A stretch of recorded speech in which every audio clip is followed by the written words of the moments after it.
Mga bagay na ginagawa ng isang lalaki na nakakasira sa pagsasama nila ng wife niya. Una, sinisisi mo palagi ang wife mo. Karaniwan itong pagkakamali na nagagawa ng isang lalaki sa kanyang asawang babae.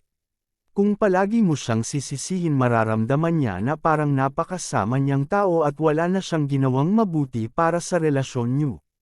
Kung may problema, pag-usapan niyo ng mahinahon ng wife mo at kung may mali siyang nagawa sa halip na sisihin siya, itama mo ang mga pagkakamali niya.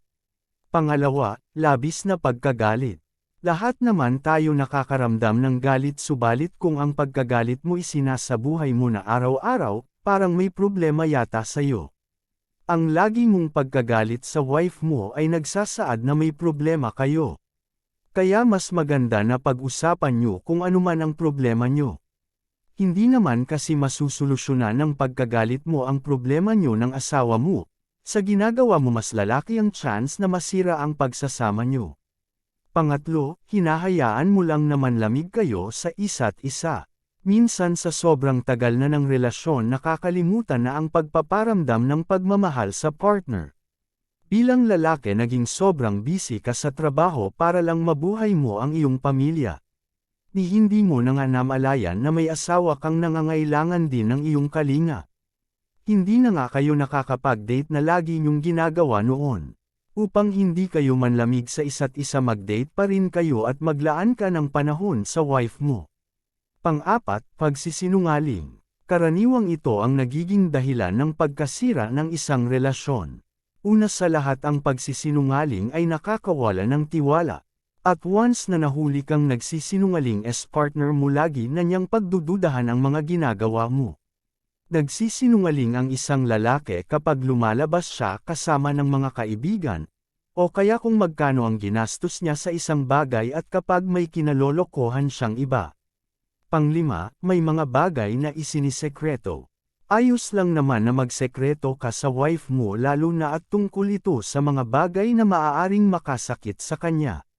Ngunit kung napakarami mong isinisekreto sa kanya, naramdam niya na parang hindi kanya asawa at para kang estranghero lang sa buhay niya, hindi iyon maganda.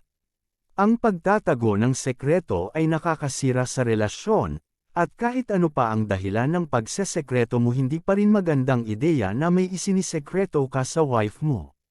Pang-anim, ikaw palagi ang nangingibabaw sa inyong dalawa. Hindi maganda sa isang relasyon na may nangingibabaw sa inyong dalawa. Bilang lalaki, dapat respetuhin at igalang mo ang mga opinyon at iniisip ng wife mo. Lalong wag mo siyang kontrolin at hindi dapat ikaw ang nagdedesisyon para sa kanya. Walang sinumang babae ang may gustong makapangasawa ng isang abusado at diktador na lalaki na ang tingin sa mga babae utusan niya lang. Pang-pito, pagtatago ng pera. Isa itong napakaseryosong usapin ng mag-asawa. May mga lalaki kasi na itinatago ang pera sa asawa nila.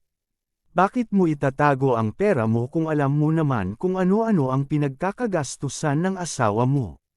Ang pagtatago ng pera sa asawang babae, ibig sabihin hindi mo siya pinagkakatiwalaan. Yung iba nagkakagulo ang relasyon dahil dito, may iba pa nga na naghihiwalay dahil sa perang hindi ibinibigay. Bilang lalaki, dapat pagkatiwalaan mo ang wife mo, dahil katuwang mo siya sa buhay sa lahat ng oras at pagkakataon.